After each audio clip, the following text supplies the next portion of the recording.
Back in 2014, StarWars.com published an article entitled Critical Opinion: The Empire Strikes Back's Original Reviews. The article concluded that upon release, Empire received an array of mixed, lukewarm, and indifferent reviews. Now, I read the article, didn't take it too seriously since it cited only 10 reviews, and I went on living my life. But I kept seeing this line over and over, sometimes in defense of The Last Jedi, a movie I really liked, but just as often on its own as an obvious fact or a truism.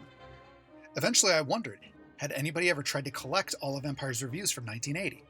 How would they do that, and what would the exercise reveal? Basically, was The Empire Strikes Back critically divisive? Divisive? So first, I went back to the original StarWars.com article, which cited 10 reviews. There is no sense that this saga is running thin on imagination. The Empire Strikes Back is about as personal as a Christmas card from the bank. Ripe for its special blend of nostalgically simple storytelling and complicated technology, Kirshner darkens the imagery of Lucas's vibrant, futuristic fairy tale and deepens its narrative. A lifeless copy of Star Wars, propelled chiefly on the momentum of that earlier film. For once, a sequel is as enjoyable and exciting as the original. Every bit as visually astounding, fast-moving, noisy, swashbuckling, and unbelievable as its parent.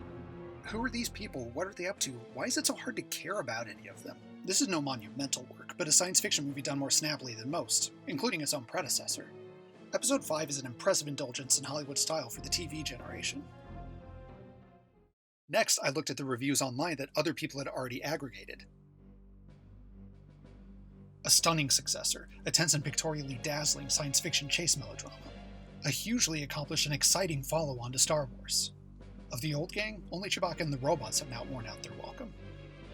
In many ways, the new film is a better film, visually more exciting, more artful, and meticulous in detail. The picture offers some stunning visual effects, and some irresistible bits of playful humor. A worthy sequel to Star Wars, equal in both technical mastery and characterization. The emotional conflicts are childish, fairy tales have grace, this saga has corn. I wish I could care. That's a lie, I don't wish that at all. A stellar example of how to surpass your source material. A spectacular piece of work that carries the new Star Wars tradition forward. The present film is just as polished and technically proficient, but seldom as lighthearted and seldom as much fun. This is a respectable sequel to Star Wars, but not as good. Most sequels fail to live up to our expectations, but The Empire Strikes Back is a wonderful exception. Lacks the most appealing ingredients of the original, rich characterizations and a story with a philosophical basis.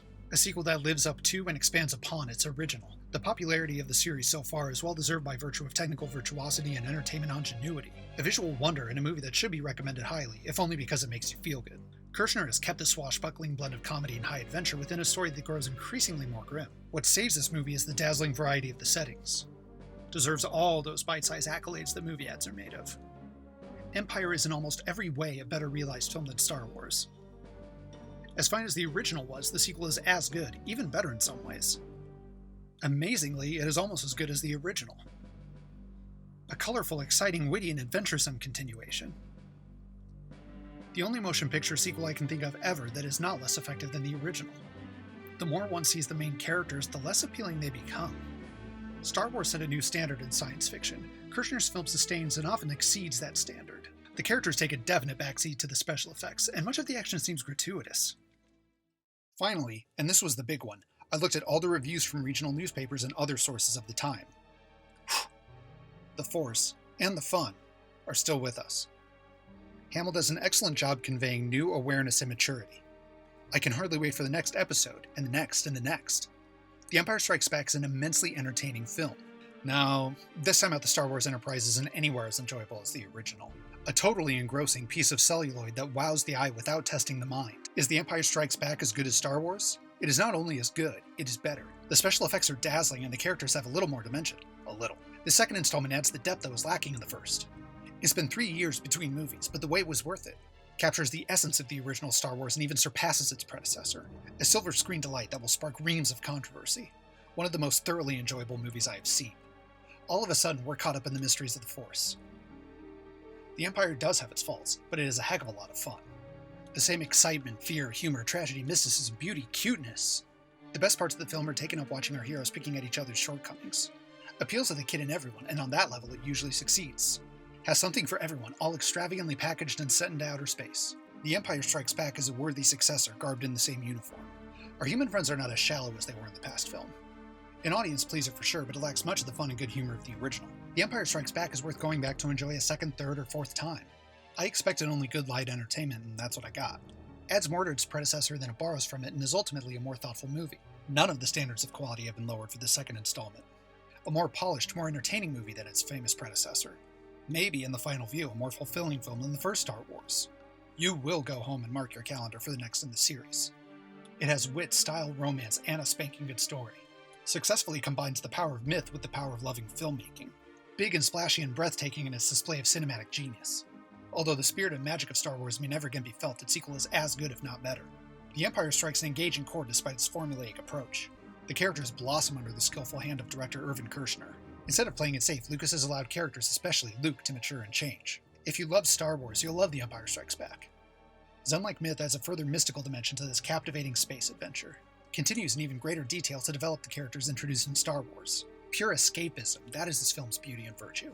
The new film may be twice as good as the original. The dialogue is flipped, the action swift, the special effects superior. The most wondrous thing is what a grand, expanded, and more human story the sequel offers. Nearly impossible not to cheer it through to its cliffhanging final sequence. It's like a childhood dream and spirit of adventure come true. The only glaring weakness is the rather apparent lack of a true ending. A colorful, impressive, occasionally awe-inspiring space adventure. It is more moody, less upbeat, but just as one-dimensional as its predecessor. After a couple hours in outer space, you're no closer to figuring out what this is all about. A success on every level, a roaring, soaring, laser-firing, wonder-inspiring film.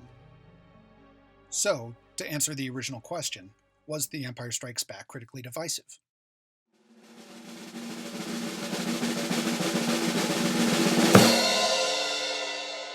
No.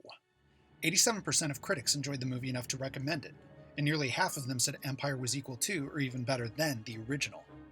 But to answer a more important question, why does this matter? Well, it doesn't, not really. Nobody should ever use this data to argue for or against the quality of Empire Strikes Back or The Last Jedi. Those are opinions. But what this information can do is remind us that while all opinions are subjective, you can still use bad evidence to support those opinions. Because if someone tries to tell you that Empire Strikes Back was critically divisive, they're kinda wrong.